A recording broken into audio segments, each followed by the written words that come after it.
बिस्मिल्लाहिर्रहमानिर्रहीम। नाज़रीन, बहुत शुक्रिया आपने वक्त निकाला ये वीडियो देखने के लिए। नाज़रीन, आज 6 तारीख है और बीच में 7 का दिन रह गया है और 8 को इलेक्शन है। बहुत सारे सवालिया निशानात उठ रहे थे कि इलेक्शन होने हैं या नहीं होने। बल आखिर 2 दिन बाद इलेक्शन है, लेकिन इससे पहले हम बात करेंगे इमरान खान के जायचे की कि इमरान खान के साथ क्या होने वाला है। इस वक्त उनका जो वक्ती जायचा है, ट्रांजिट जायचा है, उसके ऊपर मैं बात करूँगा डॉक्टर मोहम्मद अली साहब से। एस्ट्रोलॉजर हैं, इल्म अदाद के माहिर हैं और इसके साथ साथ बिजनेस एडमिनिस्ट्रेशन के उस्ताद भी हैं। और आज मैंने बात करनी है कि इमरान खान के साथ आगे जो 9 मई वाला केस चल रहा है, उसके साथ जो फॉरेन फंडिंग है और फिर उसके साथ अल कादर ट्रस्ट है, इन मामलात में खान के का जो जायचा है वो क्या बता रहा है और उसके साथ साथ आज़ाद उम्मीदवार उनका क्या बनेगा और हुकूमत किसकी बनने जा रही है, किसके चांसेस हैं, ये मैं पूछूंगा डॉक्टर मोहम्मद अली से। और इमरान खान की मुश्किलात ख़त्म होनी है या मज़ीद बढ़ रही हैं। बहुत शुक्रिया भाईजान। इमरान खान के जायचे से शुरू करते हैं कि वो क्या डिपिक्ट कर रहा है। जी, इमरान खान साहब का जायचा जो है, इस वक्त हम जो करंट जायचा देख रहे हैं उसमें जो पोजीशन है वो ये है कि राहु जो सॉरी केतु जो है वो इनके नेटल के अंदर आया हुआ है, जो ट्रांजिट का केतु है, और 7th हाउस में एरीज में आया हुआ है राहु। ठीक है जी। 3 प्लैनेट्स जो हैं इनके 4th हाउस में है ट्रांजिट के, मार्स है, मरकरी है और वीनस है। उसके बाद 12वें घर में वर्गो में आया हुआ है मून। ये मून तो खैर ट्रैवल कर जाता है, मगर ये है कि बाकी जो प्लैनेट्स हैं ये थोड़ा सा टाइम लेते हैं। सैटर्न इनके 6ठे घर में और सन जो है वो इनके 5th हाउस में।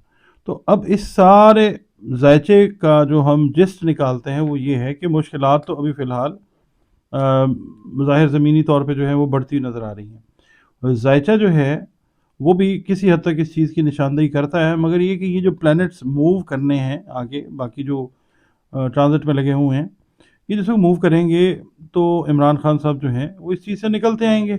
जायचे का कानून अलहदा है, दुनियावी जो मामलात हैं वो अलहदा बन चुके हुए हैं। ठीक है, हमने जायचे के कानून के हिसाब से बात करनी है। ये कानून जो है ऐसा है कि ये चेंज नहीं होता।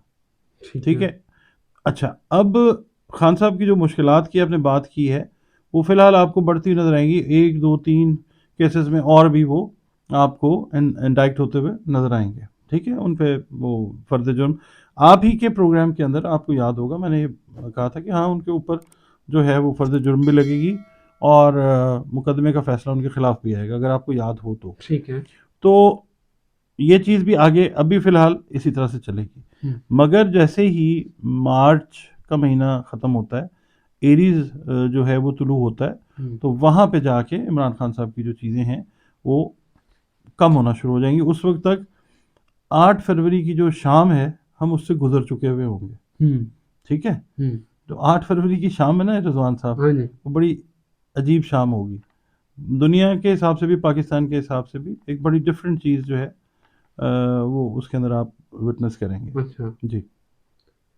अच्छा, आप ये बताएं कि फिर इनकी आसानियाँ जो है इमरान खान साहब की, वो उनके जायचे में मार्च आप बता रहे हैं, तो ये बाकायदा जो है एक्टिवली पार्टिसिपेट करते हुए कब नजर आएंगे।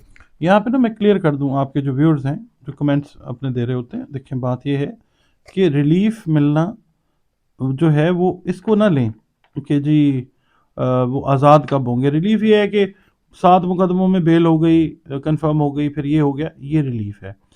फाइनल रिलीफ की बात हमने कभी भी नहीं की। फाइनल रिलीफ ये मतलब रिलीफ तो अब मिल नहीं रहा ना, अब तो सिर्फ सजाएं आ रही हैं। मैं आपको वही बता रहा हूँ कि फाइनल रिलीफ की जिस वक्त हम बात करते हैं तो फाइनल रिलीफ की तरफ बातें जाना शुरू होंगी मार्च के बाद। अप्रैल का महीना आएगा, मई का महीना आएगा, उसमें फाइनल रिलीफ की तरफ जो है वो बात जाएगी। अच्छा, अब उसके अलावा ये जो चीज़ें हैं, अगर हम देखते हैं ना कि जी सख्ती हो रही है, आप ये देखें कि हमने बाकी जो प्लैनेट्स हैं हमने उनकी नज़रात को भी देखना है कि फैसले तो चलें जी खिलाफ आ रहे हैं, प्लैनेट्स जो है वो क्या कह रहे हैं, वो और स्टोरी सुना रहे हैं। ठीक है, उसमें क्या है कि जो चीज़ बज़ाहिर मुखालिफ नज़र आ रही है वो चीज़ उनके हक में जा रही है। रीज़न उसका ये है कि पब्लिक का सेंटिमेंट जो है वो और ज़्यादा स्ट्रेंथन हो रहा है। देखिए, सियासत जो होती है ना रिजवान साहब, कोई भी सियासतदान दुनिया में जहां पे भी है वो पब्लिक की बेस पे करता है। आप इससे एग्री करते हैं या नहीं? बिल्कुल। तो अब आप ये देखिए ना कि जो सेंटिमेंट है पब्लिक का, जो बिल्डअप हो गया हुआ है, हम उसको जोहल से पढ़ते हैं।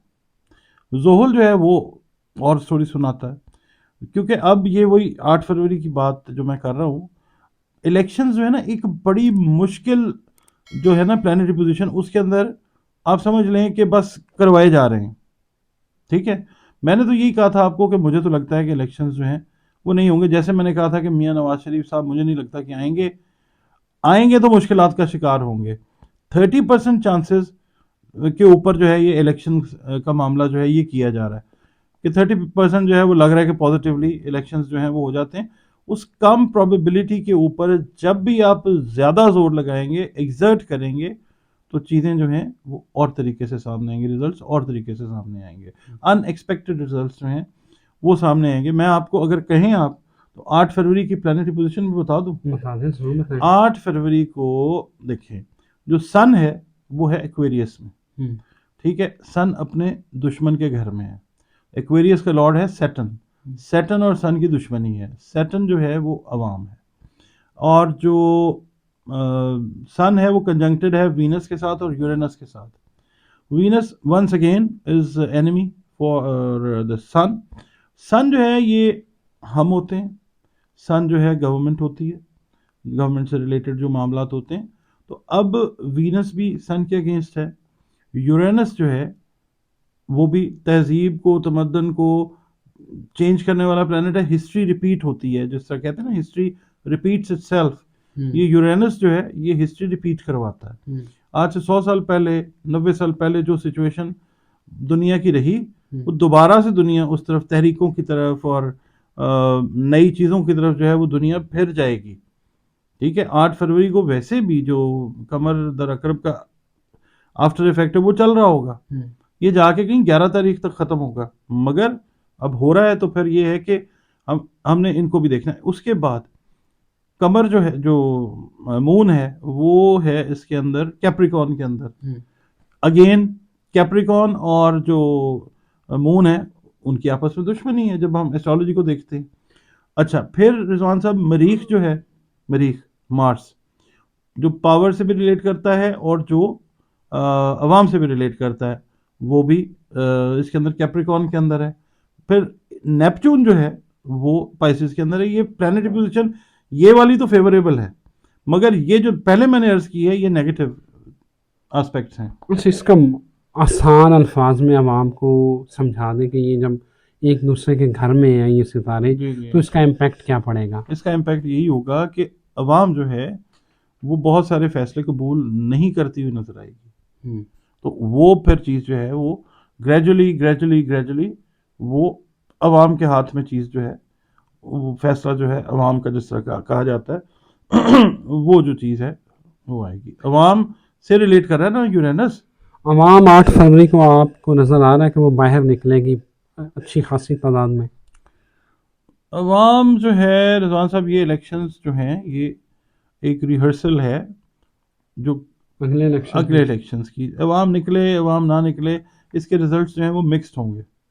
ठीक है, कोई वाज़ेह अक्सरियत वाली चीज़ें जो हैं वो आपको नज़र नहीं आएंगी। रीज़न उसका ये है कि गिवन स्टेटस में और अर्न स्टेटस में फ़र्क होता है। ठीक है, तो जो स्टेटस अब मतलब मिलेगा या हासिल किया जाएगा उसमें फ़र्क है ना। तो फिर अवाम का रोल उसके अंदर हो या ना हो, जो चीज़ एक मतलब ये है कि आपने और हमने कह दिया कि इस तरह से है, तो वो तो फिर और चीज़ हो जाती है। अली भाई, पाकिस्तान में जो स्टेटस है ना वो हमेशा, अगर मैं सादा अल्फाज में बात करूं, तो हुकूमतें हमेशा दी जाती हैं, हासिल कभी नहीं की जाती। तो अब ये बताएं कि होना क्या है? मैंने वही अर्ज़ किया है कि ये होता रहा है, मैं एग्री कर रहा हूँ इससे, मगर मैं तो एज ए एस्ट्रोलॉजर आपको यूरेनस का बता रहा हूँ। यूरेनस है क्या और क्या करता है? यूरेनस एक बड़ा सैयारा है, ठंडा सैयारा है, मौसमों में भी तब्दीली लाता है, आबो हवा में भी तब्दीली लाता है, और सोच और फिक्र में भी तब्दीली लाता है। यूरेनस जिस वक्त पाकिस्तान की तहरीक चली है, पाकिस्तान जिस वक्त बनना था, या आप कह लेंगे जिस वक्त 1857 की वो जंग हुई, आज़ादी, ठीक है, वहाँ से आगे जब 1900 सन 1900 शुरू हुआ, वहाँ से ये यूरेनस ने अपराइज करना शुरू किया। फिर आपने देखा 1905 में कायदे आज़म का जो मामला था, उसके बाद फिर अल्लामा इकबाल 1900 वो साल 1916 की बात है, ठीक है। ये यूरेनस उस वक्त जो है राइज हुआ था।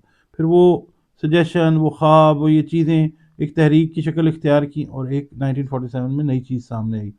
यूरेनस का इफेक्ट ये होता है कि वो माइंड्स को जो है वो चेंज करता है, सिविलाइजेशंस को चेंज करता है, और उस पर तुर्रा ये कि प्लूटो जो है वो भी राइजिंग के ऊपर है। प्लूटो का, और प्लूटो जो है वो इस वक्त गया हुआ है एक्वेरियस में, ठीक है। कैप्रिकॉन में था तो वो इन्फ्लेशन आ गई थी दुनिया में 2008 में, प्लूटो का इतना ज़्यादा इफेक्ट होता है। कैप्रिकॉन में था तो ये हुआ था 2008 की बात है, लेमन ब्रदर्स का सबको याद है। उसके बाद पिछले साल एक्वेरियस में गया है प्लूटो, 2-3 महीने रह के रिवर्स आया कैप्रिकॉन में, अब 19 साल 20 साल के लिए अब ये चेंज करेगा। प्लूटो जो है, मैं अर्ज करता हूँ कि अमेरिकन रेवोल्यूशन के साथ इसका ताल्लुक, जब ये अल्लाह ने इसकी ड्यूटी लगाई ये आया। फिर फ्रेंच रेवोल्यूशन आया, उसके बाद आयरिश अपराइजिंग जो है वो हुई। तो ये प्लूटो जो है ऐसे इफेक्ट्स क्रिएट करता है माशरों के ऊपर कि लोग जो डिप्राइव्ड होते हैं वो गेन वाली साइड पे चले जाते हैं, जिन्होंने अनड्यू गेन्स की होती हैं वो डेप्रिवेशन की तरफ चले जाते हैं। ये रूल है कुदरत कानून। इसका मतलब है कि तहरीक इंसाफ इस वक्त डिप्राइव्ड है और वो उसको को फ़ायदा पहुंच सकता है। हम तहरीक इंसाफ की बात नहीं करते, मैं तो नॉट, खुद नहीं। नहीं जी, तहरीक इंसाफ एक एंटिटी है। हमने देखना है पाकिस्तान को, ठीक है। दुनिया ने हमारे साथ जो जो नाइंसाफियां की, ठीक है, या जो जो नाइंसाफियां दुनिया से हमने अपने साथ खुद करवाई, उनको रीपे होना है इस टाइम के अंदर, आप देख लीजिएगा। चलो, अच्छा अब ये बताएं कि अब हुकूमत किसकी बनती हुई नज़र आ रही है? क्या मामलात आपको लग रहे हैं कि कोई नवाज शरीफ साहब फिर वज़ीर आज़म बन रहे हैं? देखिए, मैंने तो अपनी कैलकुलेशन दी हुई है जी कि फोर्थ टाइम जो है, सिर्फ मैं ही क्या बाकी लोगों की भी मैं बात करता हूँ, मगर चलें मैं अपनी कैलकुलेशन देता हूँ। फोर्थ टाइम जायचे के हिसाब से मियाँ नवाज शरीफ साहब वज़ीर आज़म बनते हुए नज़र नहीं आ रहे, ठीक है। वो मे बी कोई सीनियर पोजीशन जो है वो ले लें, और हो सकता है कि पावर जो है वो डेलीगेट हो जाए, ये भी हो सकता है। शहबाज शरीफ? शहबाज शरीफ साहब का जायचा बहुत मजबूत है, यानी अगर हम कंपेयर करते हैं ना सीट के हिसाब से, वो मैं कहता आ रहा हूँ कि उनका जायचा मियाँ नवाज शरीफ साहब से बेहतर है। तहरीक इंसाफ को एज ए जमात आप कहाँ देख रहे हैं 8 फरवरी के बाद? ये जैसे वो पत्ते होते हैं तेज़ हवा में इधर उधर बिखर जाएंगे, कोई नून लीग में, कोई पीपल्स पार्टी में, या ये इंटैक्ट रहेंगे? देखें जी, बिखर तो चुके हैं, ऑलरेडी बिखर चुके हैं, डिसइंटीग्रेट हो गए हैं। अभी 6 की सुबह और 7 का दिन बाकी है। कोई डिसीजन ऐसा भी है, क्योंकि जुपिटर जो है वो मोल्लम सैयारा अदलिया के साथ, कानून के साथ रिलेट करते हैं। कोई चीज़ ऐसी भी हो सकती है, क्योंकि जुपिटर एक ऐसी डिग्री के ऊपर है कि कोई डिसीजन पीटीआई के अगेंस्ट और आ सकता है, ठीक है। तो फिर तो बिल्कुल ही वो बात जो है वो ख़त्म हो जाती है। मगर ये है कि पीटीआई जो है इवॉल्व कर रही है एज ए पार्टी। देखिए, बहुत सारी नेगेटिव चीज़ें जो हैं वो कई दफ़ा पॉजिटिव हो रही होती हैं, ठीक है। Pakistan as a nation evolve कर रहा है इस वक्त। आप ये देखें ना कि जो हमारी स्टेट ऑफ माइंड है वो और है, जो ज़मीनी हक़ाइक़ हैं वो और हैं। तो अब ये 8 तारीख को देखें कि कितने लोग आते हैं या क्या करते हैं, बट एक बात है कि 2025 जो है नए इलेक्शन का साल है। Thank you very much. अब देखते हैं कि 2025 भी आने वाला है। इस इलेक्शन को आवाम मानती है नहीं मानती, और ये इलेक्शन कब तक चलते हैं? पाकिस्तान में किसी वज़ीर आज़म ने आज तक 5 साल तो नहीं पूरे किए। लेट्स सी जो अब वज़ीर आज़म बनता है वो कितना अरसा वज़ीर आज़म पाकिस्तान रहता है। इजाज़त दीजिए, अल्लाह हाफ़िज़।